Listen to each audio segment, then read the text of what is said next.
dib u habeenta nisa iyo dagaal hoose oo Maha Salaad iyo Fahad Yaasin xilligan ka dhex qarxay ciidamada Haramcad iyo nisa oo maanta gudaha u galay suuq ugu weyn Soomaaliya Bakaaraha gudoomiyaha bangiga dhexe Soomaaliya oo difaacay bangiyo caalami ah oo siiyay shatiga ay ku howlgalayaan madaxweyne Xasan Sheekh Maxamuud oo shuruud adag ku xiray dalab uga yimid Imaaraadka Carabta qodobadaas iyo qodobo kale ayaad ku daawan doontaan dhacdooyinkii ugu dambeeyay ee Soomaaliya kusoo dhawaada agaasimaha cusub hay'adda nabad sugidda iyo sirdoonka qaranka nisa Maha Salaad ayaa dib u habeen xoog leh waxa uu ka wadaa hay'adda nisa kadib markii uu xilkaasi la wareegay 29 bishii May ee sanadkan xogo la helay ayaa sheegaysa in Maha Salaad uu isbedel weyn uu ku bilaabay hay'adda si uu meesha uga saaro habkii uu shaqeynayay 5 sano ee dawladdii Farmaajo xilligaas oo awoodda ugu sareysa uu lahaa Fahad Yaasin agaasimaha cusub Maha Salaad ayaa wajahaya dagaal hoose oo la galay agaasimihii hore oo waraysi uu bixiyo ku sheegay markaana ugu baaqay saraakiisha nisa in aysan wax sir ah ama xoog ah aysan la wadaagin Maha Salaad isagoo ku eedeeyay inuu la shaqeeyo al-shabaab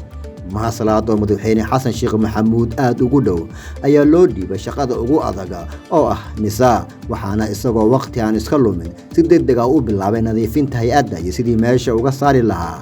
saamaynta Fahad Yaasin oo ku lahaa nisa gudaheeda talaabooyinka ugu waaweyn ee Maha Salaad uu qaaday waxaa ka mid ah isbedel degdeg ah oo lagu sameeyay hoggaanka nisa iyo sida garoonka diyaaradaha Muqdisho gobolka Banaadir dib u soo celinta gaadiidka ciidamadii iyo hubkii hay'adda uu haystay Fahad Yaasin iyo Cabdullaahi Kulane oo ah labadii sargaal ee ugu awoodda badnaa beri nisa dhexdeeda xariga ciidamo iyo saraakiil isku dayay inay baxsadaan Maha Salaad ku amray in xabsiga la dhigo magacaabida qaar ka mid ah saraakiisha ku dhow Fahad Yaasin iyo dabagal uu ku bilaabay kiisas waaweyn oo hay'adda lagu eedeeyay xilligii Farmaajo Fahad ee maamulayeen arrimahaas oo dhan waxa barbar socday dadaalo uu agaasimaha cusub ee nisa uu ku doonayo inuu si buuxda u maamulo hay'adda nisa oo xaalad adag ku jirta xilligan kala guurka ah isagoo laftiisa lagu eedeeyay in uu xiriir dhow la leeyahay al-shabaab isbedelada waaweyn ee la filayo inay gasho hay'adda nisa ee hoggaanka cusub waxaa ka mid ah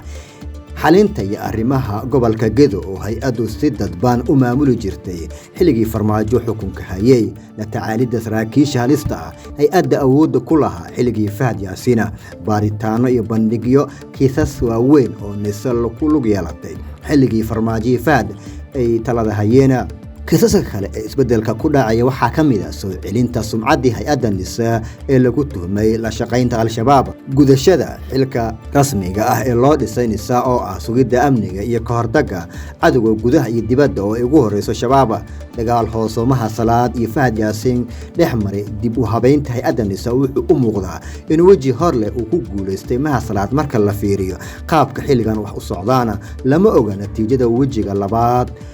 oo la bilaabi doono marka Fahad Yaasin uu bilaabo inuu soo bandhigo xogta uu ka hayo Maha Salaad dhinaca kalena ciidamada Haramcad iyo niso iskaashanaya ayaa waxay gudaha u galeen suuqa Bakaaraha faahfaahin dheeraad ah waxaa laga helayaa howlgalka qorsheysan oo ay gudaha suuqa Bakaaraha ka sameeyeen boolis sida gaarka u tababaran Haramcad iyo kuwa nabad sugidda oo gudaha u galay suuqaas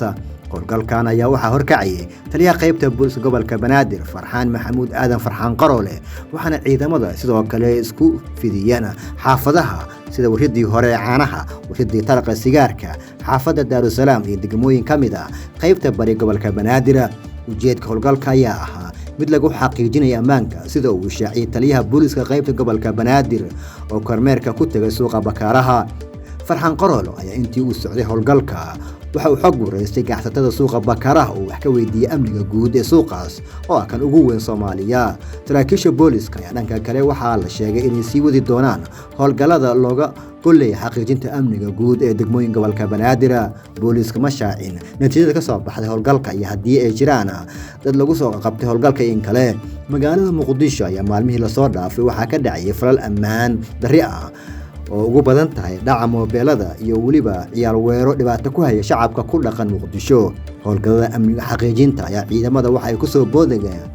xilli magaalada Muqdisho amnigeedu ahaa mid aad u liito gudoomiyaha bangiga dhexe ee Soomaaliya Cabdiraxmaan Maxamed Cabdullaahi ayaa difaacay go'aan ee shati ku howlgalaan oo ku siiyay 2 bangiyo ajnabi ah lagana leeyahay dalka Turkiga iyo waliba dalka Masar wuxuu sheegay in markii uu kay dalabka labadani bangi la hakiyey in la bixiyo wax shati ah si waqti loo siiyo bangiyada gudaha, balse hadda ay labadan bangi ay soo buuxiyeen dhammaan shuruudihii lagu xiray lana go'aamiyey in la siiyo ruqsadda. Labada bangi ee bangi Misri oo laga leeyahay dalka Masar iyo bangiga kale ee Siraj Kadmisi oo laga leeyahay dalka Turkiga ayuu sheegay inay laamo ka samaysan doonaan Muqdisho ayna bixin doonaan adeegyada bangiyada waqtiga ruqsadda la siiyey dib loo eego sanad walbana lagu kala hago qaabka ay uga soo baxeen shuruucda bangiga u yaala. Gudoomiyaha bangiga dhexe Soomaaliya ee dhankiisa sheegay in labadan bangi leeyihiin lacag keyd ah oo malaayiin dollar ah ayna bixin karaan dhammaan adeegyada bangiga ee dunida ka jira. Arrintan ayaa lagu soo beegay xilli socdaal uu ku joogo madaxweynaha Soomaaliya Xasan Sheekh Maxamuud, waxayna wararku sheegayaan in madaxweynaha uu amar ku bixiyay bixinta ogolaanshaha bangiyadan oo in muddo ah dalabkoodu taagnaa. Waxa uu meesha ka saarayaa in saameyn ay ku yeelan doonaan bangiyada gudaha Soomaaliya leedahay, balse waxa uu arrintaani fursad u noqon kartaa in shaqaaleysiinta Soomaali ah ay shaqo ka helaan bangiyadan isla markaana dhaqaale badan dalka Soomaaliya uu ku soo xaroodo. Xogo hoose la helay ayaa waxay tilmaamayaan in madaxweynaha Soomaaliya Xasan Sheekh Maxamuud hoos u dhigay dalab ka yimid dowladda isu taga Imaaraadka Carabka kaasoo ku jiray shuruudo ganacsi kuwa siyaasadeed oo Abu Dhabi doonaysay in laga hirgeliyo gudaha dalka Soomaaliya. 19 Juun sanadkan wafdi hogaaminaya madaxweyne Xasan Sheekh Maxamuud ayaa waxa ay gaaray Imaaraadka Carabta kadib casuumaad uu ka helay dhigiisa dalkaasi Maxamed bin Zayed Al Nahyan. Qorshe wuxuu ahaa in labada madaxweyne ay is arkaan gelinkii dambe 20 Juun si waqti safarka u soo gabagabo gelinkii hore ee maalinta kadib. Inkastoo ay jiraan xogo la tilmaamayo wafdiga la dhibaatoonayeen fayraska coronavirus-ka taasina sababtay in waqtiga loogu talagalay safarka uu dheeraaday, haddana ila diblomaasiyad ayaa waxa ay sheegayaan inay jiraan caqabado kale kuwaas oo horseeday in socdaalka 2 cisho ah oo la qorsheeyay uu qaatay muddo 5 maalin ah. 20 Juun wasiiru dowlaha arrimaha dibadda Imaaraadka Carabta Sheekh Abu bin Nahyan ayaa waxa uu madaxweynaha Soomaaliya la wadaagay warqad ay ku qoran yihiin shuruudo ay ka mid yihiin in Maxamed bin Zayed uu rabo in waqtiga soo socda Soomaaliya loo sheego in 2 cisho gudahood ay ka soo fekeraan shuruudaha ka hor inta aysan la kulmin Al Nahyan. Shuruudaha ayaa waxa ka mid ahaa in shirkadda DP World ee dalkaasi laga leeyahay loo saxiixo gacantana ay ku hayso dekedaha Kismaayo, Boosaaso iyo Berbera muddo 30 sano ah, in dowladda Soomaaliya xoogga saarto xaqiijinta amniga gobolka Shabeellada Hoose si shirkaddu ay u saldhigato dekada magaalada Baraawe si la mid ah kuwa kale. Dhanka kale shuruudaha la hordhigay Soomaaliya waxaa ka mid ah in shirkado kale oo magaceeda aan la sheegin qaar ka mid ah garoomada diyaaradaha lagu wareejiyo oo ay ku jiraan madaarka la sheegay in laga dhisayo koonfurta caasimadda xilli ay xusud mudan tahay garoomada Boosaaso iyo Berbera inay gacanta ku hayso shirkadda DP World.